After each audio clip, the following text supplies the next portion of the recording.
তোমরা সবাই ভাবছো তো আমার চোখ মুখের এই অবস্থা কেন? এই দেখো, এই অবস্থার কারণ হচ্ছে এই যে এই পেঁয়াজ কাটার জন্য আমার আজকে এই অবস্থা।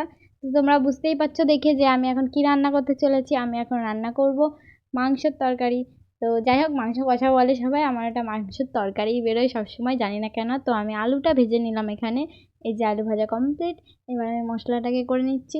তো আমি তো পেঁয়াজগুলো সবই বেটেই দিয়েছিলাম। তো তোমরা কে কীরকমভাবে রান্না করো সেটা জানিও আমাকে কমেন্টের মাধ্যমে। তো আমি এখানে একটা টমেটো কিনে নিচ্ছি। দেখো স্টাইল করে কাটলাম কিন্তু টমেটোটা। আমার স্টাইলের কথা দেখেছো, আমার স্টাইল।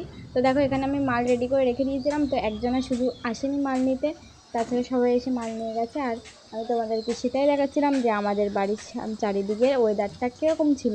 দেখো মেঘলা মেঘলা ওয়েদার, আর আমাদের বাড়ির সামনে দিয়ে চারিদিকে গাছপালা ভর্তি। আর আমাদের বাড়ির সামনে আছে একটা পুকুর। তো আমি সেটাই তোমাদেরকে দেখিয়ে দিচ্ছিলাম। আর এদিকে দেখো আমার বারান্দার কি অবস্থা।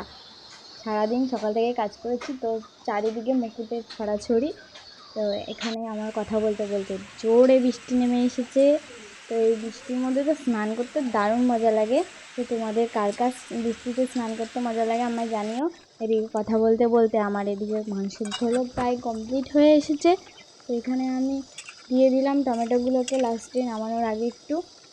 তো বন্ধুরা দেখো এখন বৃষ্টি চলে এসেছে, আর আমি বৃষ্টির মধ্যে এখন নাচা শুরু করে দিচ্ছি। আমার তো বৃষ্টিতে স্নান করতে খুবই ভালো লাগে।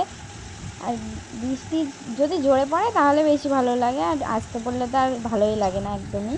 তো এখন দেখো আমি স্নান করে চলে এসেছি, কিন্তু আমার চুলে এত জট হয়েছে মনে হচ্ছে 10 দিন আমি মাথা আঁচড়াইনি। কিন্তু এই সকালবেলাও আঁচড়ানো হয়েছে। আর এখানে আমি ভাবছিলাম কি একটু তোমাদেরকেও দেখিয়ে দিই আমার মাথার জটটা কীরকম হয়। দেখো বন্ধুরা, আমার বড় ও বৃষ্টিতে স্নান করা শুরু করে দিয়েছে। তো এখন আগে যেটা করতে সেটা এখন ট্রাই করছে। আগে এইভাবে দু হাতে হাঁটতো, এখন আর পারে না, মোটা হয়ে যাচ্ছে। তো ইয়ে দেখো দেখো ওখানে কাদা না,